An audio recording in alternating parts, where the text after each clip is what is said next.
Adama is a boy who was born in Catalonia, and at the age of 8 he started playing for Barcelona in La Masia. Where I was born, it was 5 minutes walking from the Camp Nou. My father, they explained me how tough when he was in Africa and after come to Europe. My father showed me, whatever you decide, you have to go until then. When I was 8 years old, watch Ronaldinho each and training. Everything what he did, it was magic.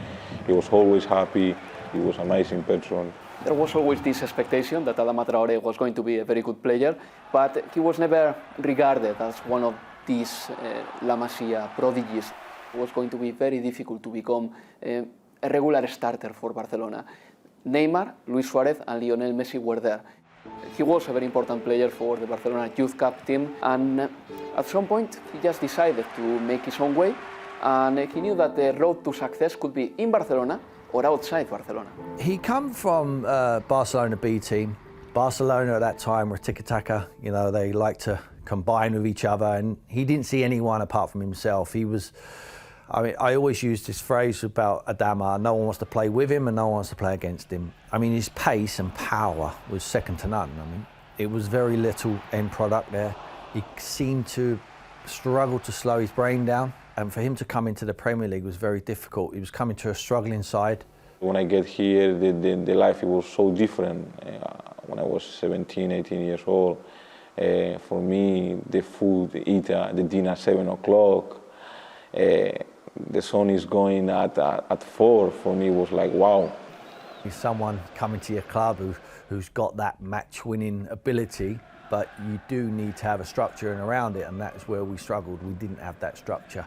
He is the cherry on top of the cake, and we never had the cake. You have to know in this moment if you really want your dream, because it was a certain point when I finish in Aston Villa and I go to Middlesbrough, it's the second relegation. So my agents asked me, maybe it's time to go back to Spain because maybe it's not working.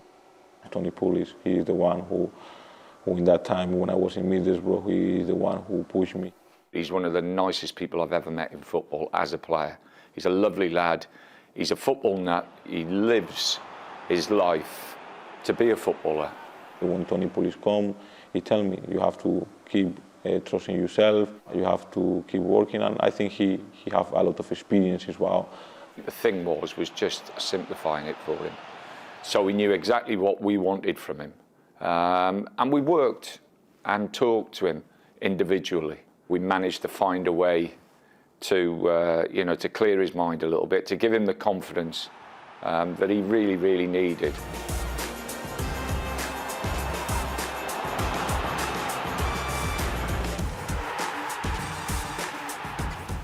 Nuno was the one who made me come here. He trusts me. He tell me, listen, trust me, trust the process I have for you, and everything will come. Maybe people say that my best season, but I think I have to do work a lot. I have many things to improve. The ambition for me is be better each day. This is my ambition, and this is the truth. Hopefully he'll go on and play for Spain and do everything that he has always wanted to do, and there'll be no more pleased than me. Credit to him, he's bounced back and he's shown what he can do. How many people believe you when you say you don't do weights? No one.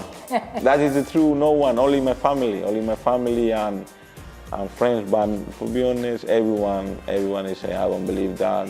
Come on, you do weights, you have to do something. When I finish football, one day people will see the difference when I will start doing weights, and people will see the difference. But until then, I can't do.